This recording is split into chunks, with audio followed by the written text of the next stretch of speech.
झंगूर बाबा पर खुलासा हुआ है। धर्मांतरण के लिए झंगूर दुबई से मौलाना बुलाता था और झंगूर के गुर्गों को ये मौलाना बाकायदा ट्रेनिंग देता था। मौलानाओं के साथ नेपाल में सक्रिय दावते इस्लामी की टीम भी रहती थी। शिजर तैयबा नाम की किताब के जरिए धर्मांतरण कराता था।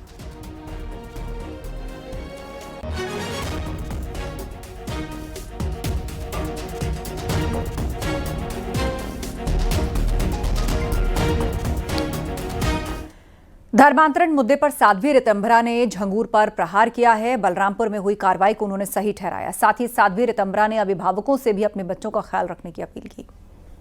एक व्यक्ति इतने सालों से हमारी पुत्रियों का धर्मांतरण कर रहा है, उसका ब्रेन वॉश करके पैसा लगा रखा है। वो ब्राह्मणों की लड़की का 20 लाख है, राजपूतों की लड़की का 18 लाख है और वैश्यों की लड़की का 15 लाख है, 12 लाख है। ये दुर्भाग्यपूर्ण है। दलितों की लड़की 10 लाख में ये इस देश में चल रहा है और हम सोए हुए हैं। ये तो भला हो योगी जी का जो सजग है और जिन्होंने इस तरह की कुकृत्य करने वालों का दमन करने का संकल्प लिया। पर मैं समाज को भी कहूंगी कि अपनी पुत्रियों अपने पुत्रों का ख्याल तो रख लो। बलिया में मंत्री ओम प्रकाश राजभर को जान से मारने की धमकी देने के मामले में मुकदमा दर्ज हुआ है। मुकदमा करणी सेना के अध्यक्ष कमलेश सिंह पर दर्ज हुआ है। एसपी के निर्देश पर बलिया कोतवाली में मुकदमा दर्ज कराया गया है। और तो वहीं सुभाषपा कार्यकर्ताओं ने ओपी राजभर के लिए Z+ सिक्योरिटी की भी मांग की है।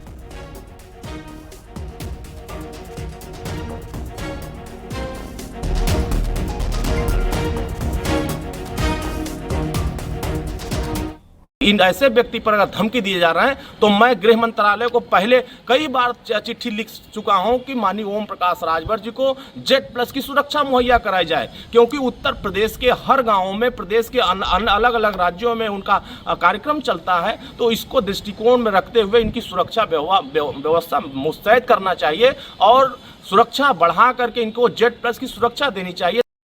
जनपद बलिया में सोशल मीडिया पर एक पोस्ट वायरल हुआ था जिसमें एक व्यक्ति के द्वारा भारतीय सुहेलदेव समाज पार्टी के अध्यक्ष को अपशब्द कहे गए थे। इस संबंध में कोतवाली थाने में उचित धाराओं में अभियोग पंजीकृत कर आवश्यक वैधानिक कार्रवाई की जा रही है।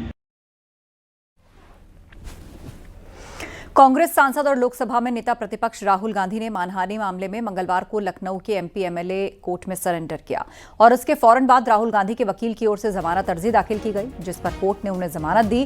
पूरा मामला भारत जोड़ो यात्रा के दौरान भारतीय सेना को लेकर की गई अपमानजनक टिप्पणी से जुड़ा है। आपको बता दें, कोर्ट ने भारतीय सेना पर अपमानजनक टिप्पणी के मामले में राहुल गांधी को बतौर आरोपी तलब किया था। भारत जोड़ो यात्रा के दौरान भारतीय सैनिकों के लिए मानहानि कारक बयान देने का राहुल गांधी पर आरोप है। हुआ उसके बाद बेल हुआ, 20-20 हज़ार रुपये का बेल दिया है और अगस्त में डेट लगाई। आपकी ओर से क्या तर्क दिया गया कुछ सुनवाई के दौरान? बोकस है, राजनीतिक दबाव में सब चल रहा है मामला। बाकी कोई राहुल जी ने ऐसी बात तो कही नहीं, क्योंकि पहले मुकदमा लोअर कोर्ट से खाई भी हो चुका 156 दिन और रिवीजन में जाके अलाउ हुआ था, उसमें कोई।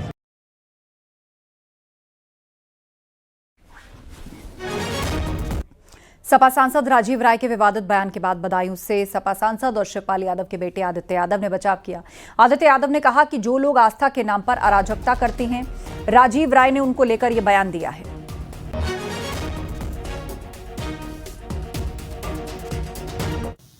जिस तरीके से लोग आपस में लड़ाई झगड़े का काम कर रहे हैं, इसको खत्म करना चाहिए। इसके ऊपर राजीव राय जी ने बात की थी। कावड़ से आज भी ऐसे लोग हैं जो अपने परिवार के नाम पे, अपने बड़ों के नाम पे, अपने पूर्वजों के नाम पे कावड़ को पूरा करके घर गंगा जल लेके आते। उनके साथ हमारी पूरी श्रद्धा, पूरी सहानुभूति, पूरा सहयोग है, लेकिन उनके विरोध में हम सब खड़े हुए हैं जो कावड़ के नाम पे असामाजिक कृत्य करके कहीं ना कहीं कावड़ यात्रियों का भी नाम डुबोने का काम करते हैं। मेरठ जोन के ADG भानु भास्कर ने न्यूज 18 से बातचीत में बताया कि कांवड़ यात्रा के दौरान पश्चिमी उत्तर प्रदेश में अपराध के ग्राफ में रिकॉर्ड कमी देखी गई। पूरा माहौल भक्तिमय है। क्राइम ग्राफ में कमी इसलिए आती है क्योंकि लगातार सभी लोग प्रयास कर रहे हैं, नागरिक से लेके और जितने हमारे हितधारक हैं, स्टेक होल्डर्स हैं, चाहे पुलिस हो, प्रशासन हो, हमारा प्रोसिक्यूशन का तंत्र हो, सभी लोग कोशिश कर रहे हैं कि क्राइम में गिरावट हो और क्रिमिनल्स पर लगातार कार्रवाई हो। तो इस पे आइडेंटिफाई करके जो पिछले कई वर्षों से मेहनत हो रहा है उसका परिणाम है कि क्राइम में सभी स्तर पे कमी हो रही है। श्रद्धालुओं के लगातार उत्साह में बढ़ोतरी पाई गई है, शिवालयों में बहुत बढ़ोतरी पाई गई है और लगातार नए नए नवयुवक जो है इसमें जुड़ रहे हैं, लड़के लड़कियां दोनों जुड़ रहे हैं और भारी संख्या में लोग आ रहे हैं।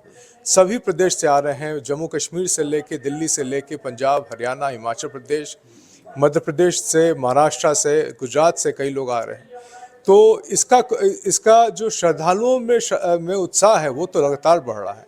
अपराध में जो लगातार इतने वर्षों से प्रयास किया जा रहा है कि अपराधियों को पकड़ा जाए, उनका FIR सही से लिखा जाए, उस पर गहनता से विवेचना की जाए, अनुसंधान की जाए, फिर सभी पुलिस टीम और अभियोजन टीम मिलकर जो है उनको जो है कोर्ट के सामने लेके आए, उनका प्रोसिक्यूशन सही कराएं।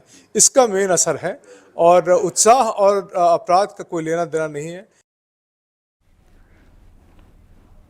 अखिलेश यादव के भाजपा पर धर्म का व्यापार करने के आरोप पर केंद्रीय मंत्री SP सिंह बघेल ने पलटवार किया। SP सिंह बघेल ने कहा, अखिलेश यादव सनातन संस्कृति के विकास से खुश नहीं होते। जिस तरह से टिप्पणी वो सनातन धर्म के लिए करते हैं उसी तरह से किसी अन्य धर्म के लिए भी कर दिखाएं। नहीं कर रही है भारतीय जनता पार्टी और बीजेपी की सरकार भारत की सभ्यता, संस्कृति, धर्म, अध्यात्म, गीता, पुराण, महाभारत, उपनिषद, शिव पुराण, भारत की साहित्यिक, सांस्कृतिक, धार्मिक, आध्यात्मिक रीति रिवाज, परंपराओं को अक्षुण्ण बनाने में मदद कर रही है। इसको कोई दूसरी दृष्टि से देख रहा है तो गलती कर रहा है। सनातन इतना सहिष्णु उदार है और सनातन धर्म की कोई भी इस पर कमेंट कर देता है और कर लेता है। इतना ही उनको कमेंट करने का, ट्वीट करने का है तो थोड़ा अन्य धर्मों के बारे में भी लिखें तो उन्हें पता चल जाएगा।